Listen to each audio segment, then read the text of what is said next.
আপনি পায়ে পড়ি, আমাকে ছেড়ে দেন না। ছেড়ে যাব না আমি তোমাকে। হ্যালো গাইস, আসসালামু আলাইকুম। আপনারা কেমন আছেন? আশা করি তো অনেক ভালো আছেন। আবারও আসলাম নীরবকে নিয়ে। আসলে এই রোজা রাখছি, তো সবাইকে এই রোজার শুভেচ্ছা জানাচ্ছি। আজকে জুমা মুবারক। কী কারণে আমি আসছিলাম একটু নিয়ে ঘুরতে, কিন্তু আমার খুব খারাপ লাগতেছে। তো আমার সাথে কিন্তু আমি একা রোজা রাখি নাই, আমার সাথে কিন্তু নীরবও রোজা রাখছে।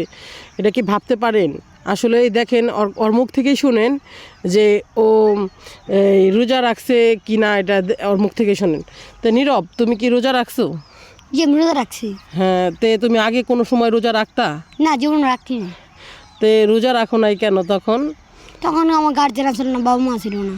তাহলে বুঝতে পারছেন ওর অনুভূতিটা অনেক, যে আমি একটা কিছু করবো। ওর ইচ্ছা শক্তিটা অনেক আমি দেখলাম। ও আমার সাথে থাকে, নামাজ পড়া, রোজা করা, মানে ইত্যাদি ধরনের কাজগুলা ও ফার্স্ট টু ফার্স্ট। তার জন্য